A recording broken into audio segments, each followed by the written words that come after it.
Nuk ka pasur një politikë efektive nga ana e policisë dhe veçanërisht nga qeveria për të luftuar krimin. Natyrisht aty do të gjeni lehtësinë e marrjes së vizave, pasaportave, kartave të qëndrimit. Këto janë gjëra që kanë ndodhur dhe po ndodhin në Ekuador. Kriminalët e kapur nga policia lirohen nga prokurorët dhe gjyqtarët. Janë liruar nga burgjet edhe kriminal më të rrezikshëm, të dënuar me 25 vjet, duke aplikuar në mënyrë abuzive koncepte kushtetuese. Kështu janë liruar nga burgu pas 6 apo 7 vitesh kriminal të rrezikshëm.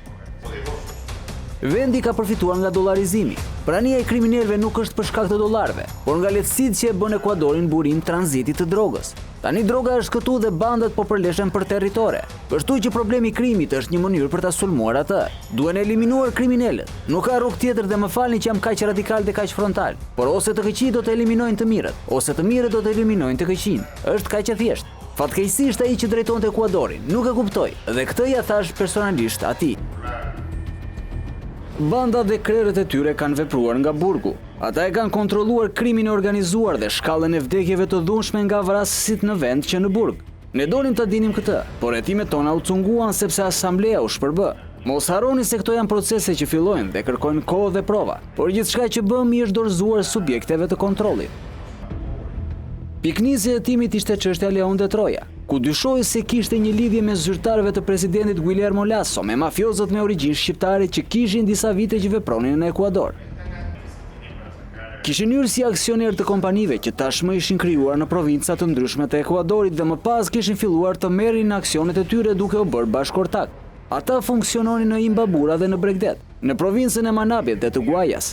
Ortakët në këto kompani ishin njerëz të lidhur me politikan. Kështu lindi lidhja. Ata kontribuan financiarisht në fushatat për politikan që më vonë u bën kongresmen, kryetar bashkie, prefekt, këshilltar. Kjo është ajo që kemi gjetur ne për mafjen shqiptare.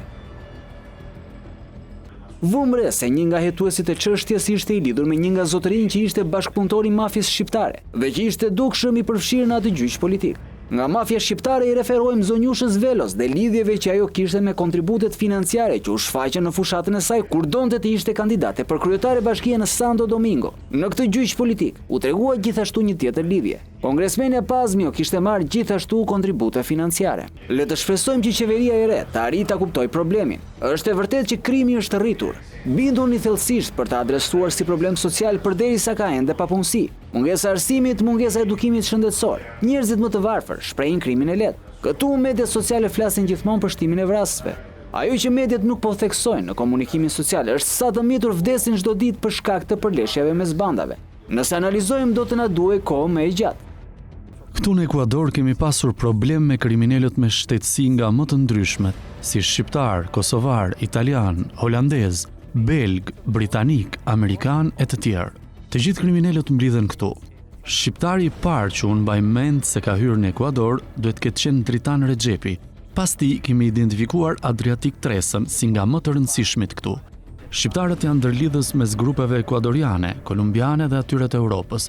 Ata janë përgjegjës për përgatitjen dhe nisjen e ngarkesës në destinacionet e përcaktuara.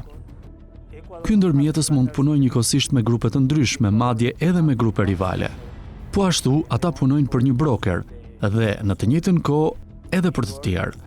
Liderët ndërkombëtar të trafikut të kokainës në shumicën e kohës nuk qëndrojnë në Ekuador, ndaj brokerët vinë tek ne pasi kanë kontakte me persona dhe organizatat kriminale që transportojnë kokainën nga Kolumbia në Ekuador për brokerët.